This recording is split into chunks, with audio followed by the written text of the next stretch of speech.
Welcome to the Speak 30 Challenge. This is day 8. This one is called the COVID years. When I try to remember things from a few years ago, I often have to do a mental double take and think about, wait, when did this happen? Well, I'm trying to remember, when was that family vacation, or when was Uncle Jeff's big birthday party? Then there's the moment of, oh wait, that was 4 years ago now. How did that happen? Oh yeah, of course, COVID. I feel like no matter when we look back on this time, there's going to be this 2-year window of 2020 and 2021, which are kind of a memory hole, where everything that happened during that time is viewed through the COVID lens. There was a before and there was an after. Here are a few of my reflections on the COVID years.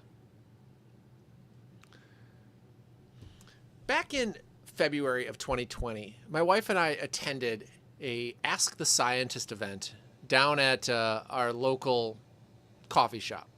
Cool event. It's been going on for years.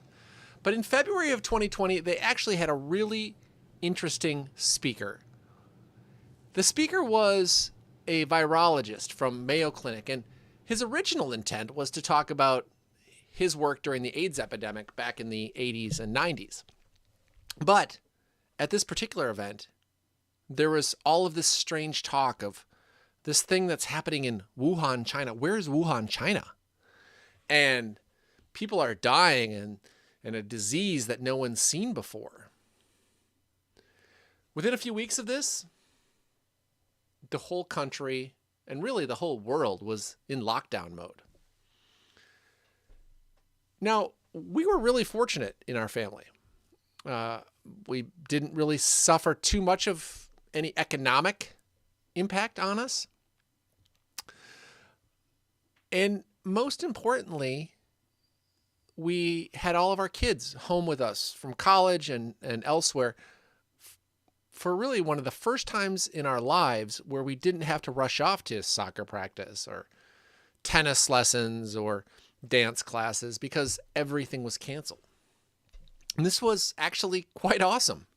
We had the realization that as long as we had enough toilet paper in the house, everything was good because we could still go outside and exercise. It was, Wisconsin spring and summer was a nice time. The kids could still go to the park and play tennis. We were doing it as a family, but we were still able to do these things. We were also able to continue with intellectual pursuits because quite quickly our universities and our schools figured out a way to do something. It wasn't much, but we were able to get something going with our intellectual pursuits. On a national level, this gave people an opportunity to really just step back and look at our lives and be like, what am I doing? Is this what I want to be doing? Or is there something I should be doing as part of my life? This was absolutely true in my life. I both was able to finish a big project of completing our basement, which I'd been putting off for years and years and years, and I found a new job. So I 100% fit the mold of the things that people were doing that were positive. On the flip side of that, it wasn't all popsicles and roses. I understand this. People died. People lost their jobs and livelihoods. People suffered. But most importantly, people were scared. The chaos that was raging was happening at a level that had never happened in my lifetime.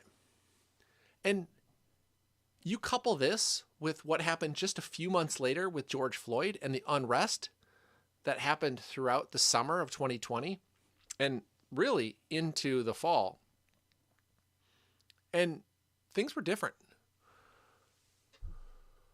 Now, on an individual basis, as part of our family, while they seem trivial, there were lost, family events and performances and things that we were all working really hard for up to that moment that just disappeared and went away.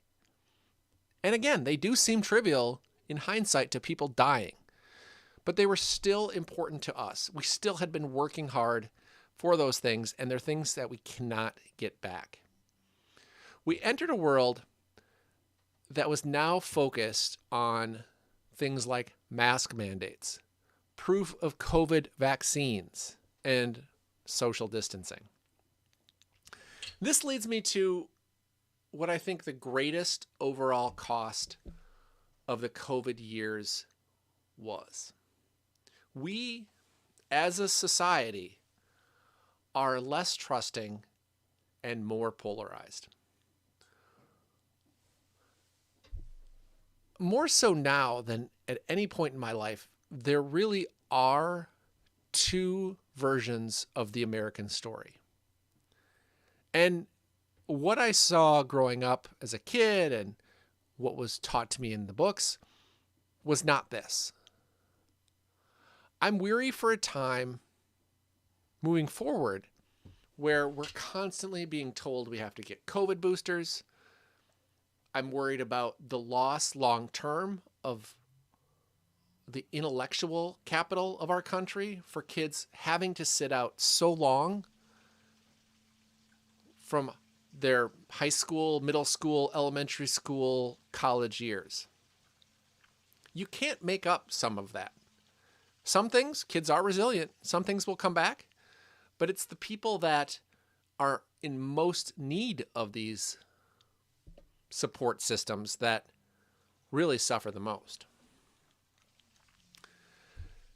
But don't get me wrong. I too am mad and angry because either knowingly or not, I feel like we were lied to. I'm angry that public debates between people of goodwill on the topic of COVID weren't allowed to take place because only one message was allowed to be spread. And I'm angry that the people who are supposed to be leading us didn't lead us. And in many ways, they only threw more fuel onto the fire of division and hatred between the other in our country. And I'm worried that this level of division could rage on for years to come. What did we learn from the whole COVID experience? As a society, I don't know. It's hard to tell. I don't think a lot of the lessons that should have been learned were learned. We learned that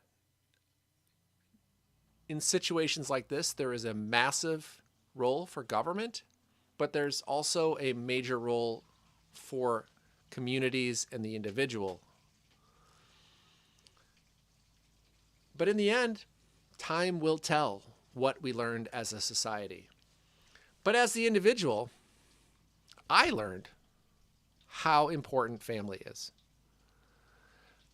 I learned how I need to be so very supportive of the people in my community, the people in my circle. And of course, I learned that you should always make sure you have a well-stocked supply of toilet paper. I hope we are all able to heal and improve the wounds that separate us. I don't know if this is going to be something that's possible collectively, but I sure hope it's something that's possible individually.